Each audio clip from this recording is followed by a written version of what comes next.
Hello and welcome to the first session of our Pain Free Pathway mini course on healing from chronic pain and symptoms.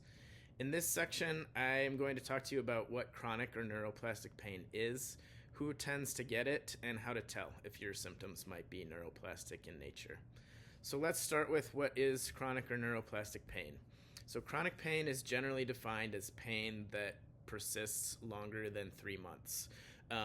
Typical healing time for any injury is 3 months, potentially 3 to 6 months, but most things should be healed by that time. And if it's not, it's a sign that your pain may be neuroplastic in nature. While many types of pain are linked to an identifiable injury or condition, neuroplastic pain doesn't work that way. So neuroplastic pain refers to pain that is being generated by the brain and nervous system rather than by structural damage or ongoing injury in the body.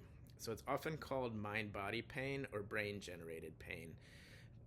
Basically, the brain learns to interpret certain things, certain movements, situations, or even emotional states as dangerous, even if no physical damage exists.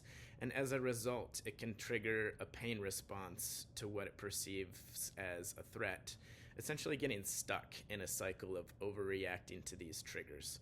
So, some common examples of neuroplastic pain include tension headaches, certain types of back pain, fibromyalgia, repetitive stress injuries, some GI issues such as IBS, and plenty of other issues, but those are just some examples that people might relate to. So research shows that neuroplastic pain is often reversible when we work with the brain and nervous system to rewire those neural pathways. And as you might imagine, if you're working with the body to try to change a problem that is happening in your brain, it's not effective. And so that's why you may hear stories of people going to PT or to see a chiropractor or acupuncture, or just approaching treatments through the body for years without success. And that's because they aren't working with the brain and nervous system, which is the root cause of the issue. So let's jump into who tends to experience neuroplastic pain. Neuroplastic pain is often experienced by people who've been under significant or prolonged stress, people who have perfectionistic or people-pleasing tendencies, and people with a history of anxiety or trauma.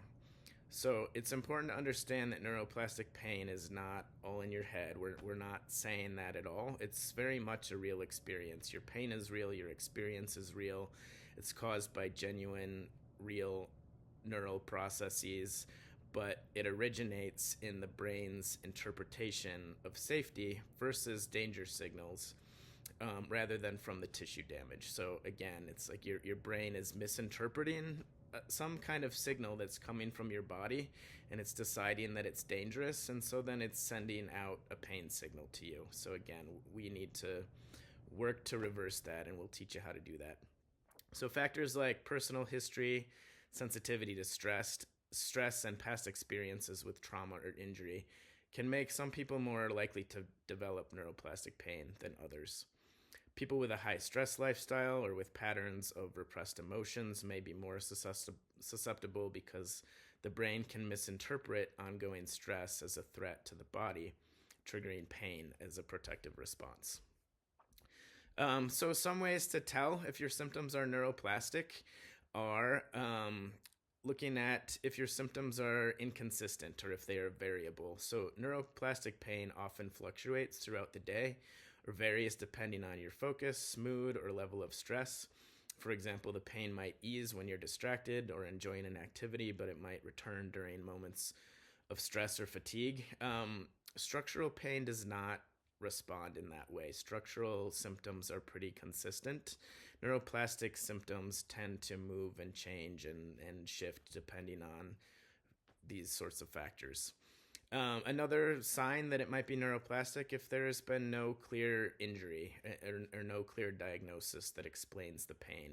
So many people with neuroplastic pain have been told that their scans or tests look normal, or that doctors have been unable to find a clear diagnosis for their symptoms. So if this is happening to you, give it a shot. Give this work a shot. There's a very good chance that means that it's neuroplastic, and that's why doctors are unable to find a cause. Pain that responds to emotions. So if your pain worsens when you're stressed or anxious, or if you're feeling a specific emotion like anger or sadness, that can be a sign of neuroplastic pain. Emotions play a big role because the brain sometimes uses pain as a way to express unprocessed or suppressed feelings. And fun fact, our brain processes pain in the same part of the brain, whether the pain is physical or emotional, that is experienced in the same part of the brain. So sometimes those wires can get a little bit crossed. Other signs that pain might be neuroplastic is if your pain changes locations or doesn't follow a typical injury pattern. So again, if it's moving around or if it's affecting multiple areas in ways that aren't typical for an injury or structural problem. Or if you experience functional symptoms, meaning that many people with neuroplastic pain also experience other mind-body symptoms like fatigue, digestive issues, insomnia, or anxiety. Those of us who have neuroplastic symptoms often have several of them, and once you start to understand which symptoms are neuroplastic, you may start to sort of put together the pieces in terms of what is happening in your body. So in conclusion, understanding that pain can be neuroplastic is the first step towards healing. Knowing that your brain and nervous system can learn these pain pathways is very empowering because it means that you can figure out how to unlearn it too.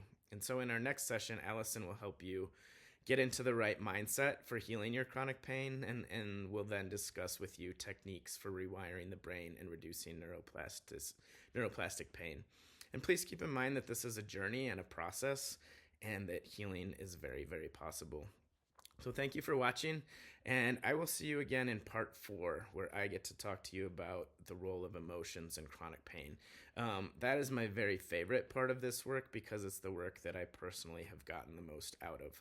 So I'm very excited to teach it to you. I'm also very excited to work with you if you need additional support on the side, as is Allison. And if you are interested in more information, if you want to go more into depth and really understanding neuroplastic pain, and if you're looking for some exercises to guide you along the way, check out our longer course where we go much more in depth. Thanks again for watching.